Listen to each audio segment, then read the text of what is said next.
Well, good evening. First, we wanted to take just a couple minutes and thank some important people in the room. So like Roberta said, we have our families and our support systems, our spouses to really thank for the opportunity to be a part of this program. For I guess anytime I see Ed at one of these sessions, I think, good luck, York. He's like your police chief, so I don't know who you've got there. So, ultimately, we all have so much going on at home, and we actually know all about that from our time on the bus. So, all of your details. But we appreciate your support and your encouragement in order to be here. You probably thought for our spouses that we were on some sort of road rules meets summer camp experience. But rest assured, it was a very serious leadership experience. It was so serious. So serious. We actually, Roberta didn't let us have any fun at all. We had really grueling days, sometimes into early morning hours. So while you were at home taking care of all of the responsibilities and really shouldering that, just know we were really miserable too. We also wanted to thank all of those speakers that we had at all of our various stops. We think about all of our community hosts that we had. We think about our senators who welcomed us into their communities and districts, and we just wanted to thank them for that opportunity and that experience that we had. So thank you to the Nebraska State Chamber and to the State Chamber Foundation. Thank you for such an awesome leadership experience. We appreciate it. And Chairman Moore, as you said years ago when you were Secretary of State, we took heed to your advice regarding speeches. A speech should be like a swimsuit, long enough to cover all the important parts, but short enough to keep it interesting. That's good advice. I think that's good advice. So last but not least, to our fearless captain, Roberta. You navigated those stormy seas of COVID, and you kept us on time. Also Tracy. From bus snacks to name tag management, you really ensured that we had such an awesome experience, and so you're going to be a big part of what we miss about this program. Thank you.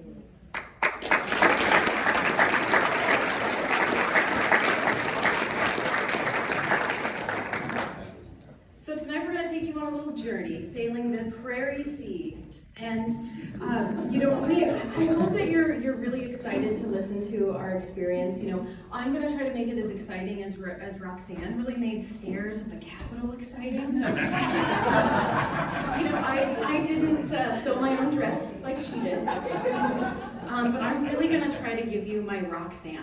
Okay. And as Ken, your transportation specialist, honorary member of Leadership Nebraska 9, 10, 11, 12, 13, and beyond, Roberta, and ask all of the best questions at the front of the class at every single stop.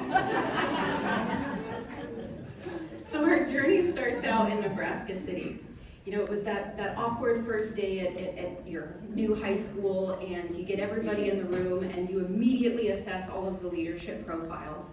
And we learned so much about each other. We know that Kevin's ideal work environment is really an open space with a lot of cats and maybe foosballs and plants. What could go wrong when you've got all these 28 different leaders from various backgrounds and throw them in a room after a year and a half of COVID? True.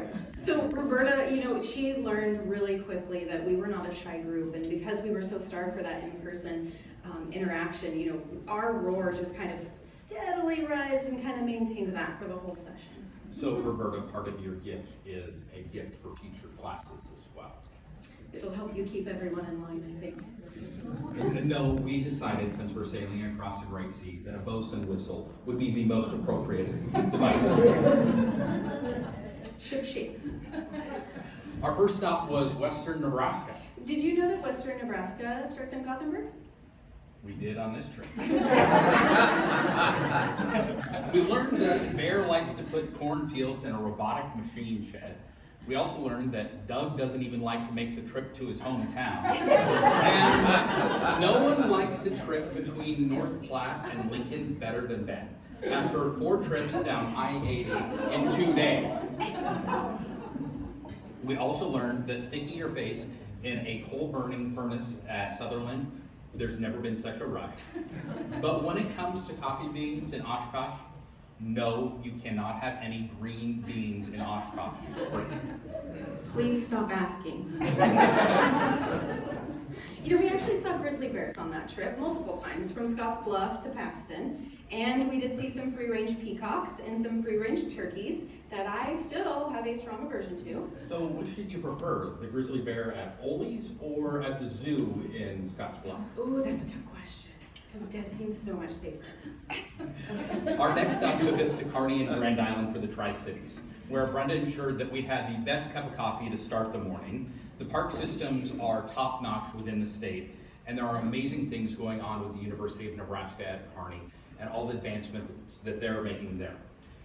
We would all have paid much better attention had we attended the Career Academy in high school in Grand Island. And Michaela's new car probably better would have survived bringing home a baby calf from the dairy than Nucor Steel.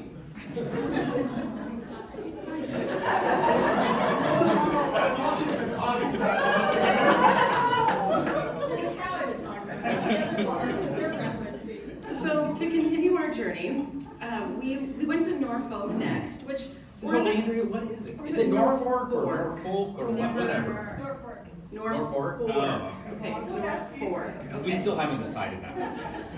Well, in Norfolk, there's such an international impact right now, you know, with Reverend Wilkie and his orphan grain train, which was amazing work. And also, you know, Norfolk's getting ready to receive a lot of refugees, which is awesome. You know, crop circles are a part of the curriculum at Northeast Community College, which was impressive. And we also got to see Tracy's fundraising efforts pay off in the new agronomy center and the new vet tech school. Pretty impressive. Now, Kevin had us all singing I Want It That Way by Backstreet Boys after the evening out, but we thought it would have been more appropriate had you been serenading us with AC/DC's Thunderstruck before our trip to Nucor Steel, where we found out that they could dim the entire lights of the city of Norfolk with a flip of a switch. But warning, Google Maps has multiple results for Nucor, and so if you go with the first result, you are going to confuse a very nice man at the shipping facility. You actually mean the other place. Well, next we went to where Roxanne really hailed, and that is the capital city of Lincoln, where laws are made. Or not made, thankfully. Where Chief Justice took us into the Chamber of Secrets and gave us candy. And virtual incisions at Innovation Campus, that was incredible. I survived. You survived. You did survive. Here's a suggestion for you, Roberta. So we should put Innovation Campus and robotic surgeries on a Friday morning, much like you did Lincoln Premium Poultry after a late Thursday evening. Yeah, you know, which takes us, I mean, it was an aggressive move, so. So this takes us to our last stop of our 2-year journey in Omaha. Where touring a chicken plant on a Friday morning after a late Thursday night, early Friday morning, had a little of us agreeing around the gills. Thank you.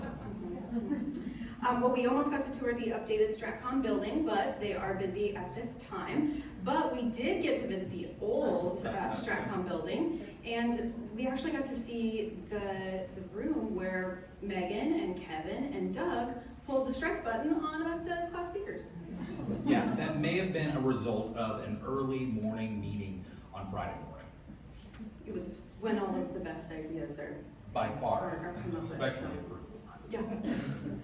So we have had a lot of fun visiting these locations and visiting the great leaders, and we're really grateful to them for taking their time out to share their time and their expertise, and really just helping us grow as leaders. And so that's going to take us to a few highlights of their presentations. So really one of the common themes that we had through all of our speakers is leadership isn't a prescribed checklist or anything. Leadership is figuring out what works for you, having that willingness to follow your team and the advice that they have, networking, and then creating a diverse experience, much like we've done over these past year. We think about some of the great leaders that we heard from. We think about Matt Harris, former CEO of Arbor, and that his thought is no matter if you're running a not-for-profit or a for-profit business, involving the team's purpose is where the mission meets the success of the employees. We also talked to Todd Johnson, SVP of Economic Development with Omaha Greater Chamber, who is a great example of innovation, where innovation and collaboration doesn't stop just at city lines, county lines, or even state lines. Leadership is finding and leveraging those resources in your team and connecting those pieces together.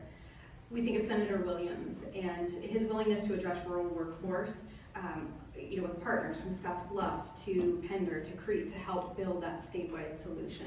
We think of Mel McNay, the picture of servant leadership as the CEO of Great Plains Health, meeting his team wherever they are, whenever they are, at all hours of the day or night. It's also being willing to roll up your sleeves and humbling yourself no matter what's being called. Take Paul Eunice, for example. From starting off the morning and serving us breakfast at one hotel, to probably washing the dishes, to turning around and being one of our featured speakers on Thursday morning and showing us his $48 million project of the Crown Plaza in Kearney. Leadership is innovation to meet the evolving challenges in our communities like housing and workforce and recruitment.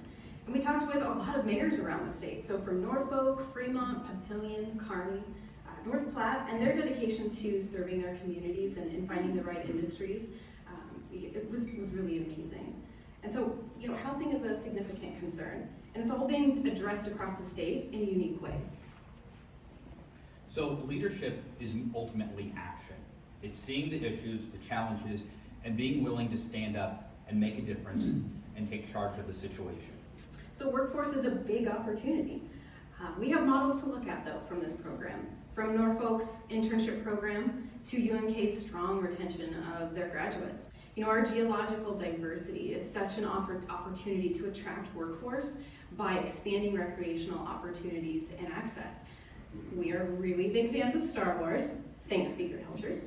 And we can also actually specifically thank, we've got Brooke and we've got Jessica and we've got Ben and his wife Patty for personally growing our workforce over the last year. Speaking of growing families, child care is another big issue that we've noticed in a lot of our communities and things.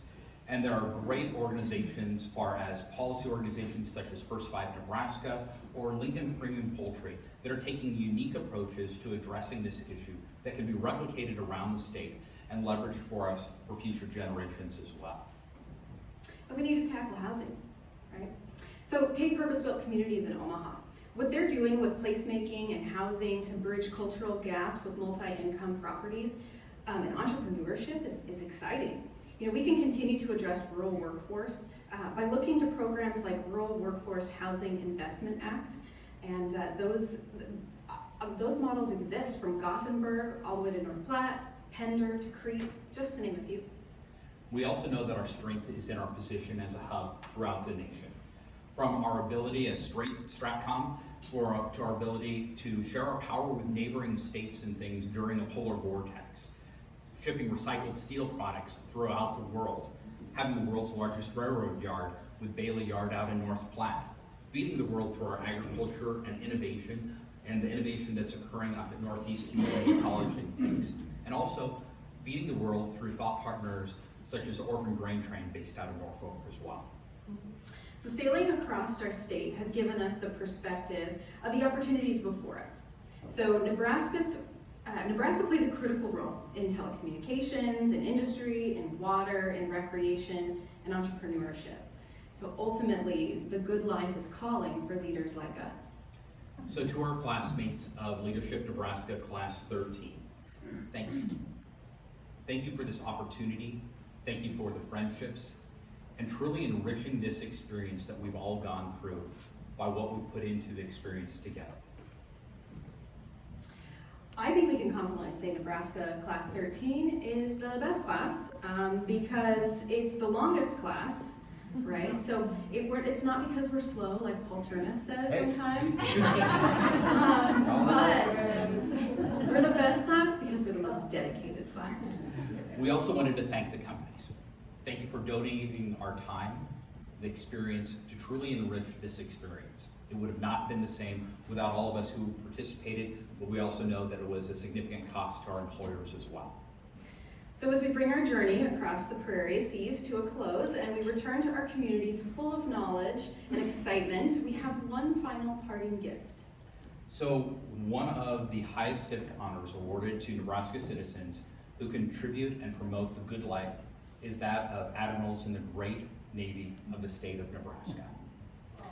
Last week, we worked with former Senator Howard, Class 11 alum, Speaker Hilgers, and a special shout out to Patty and to Noel. And so we worked to submit Leadership Class 13 for this consideration of this honorable title and recognition. So we are pleased to share tonight that Governor Ricketts deemed us seaworthy of this great honor.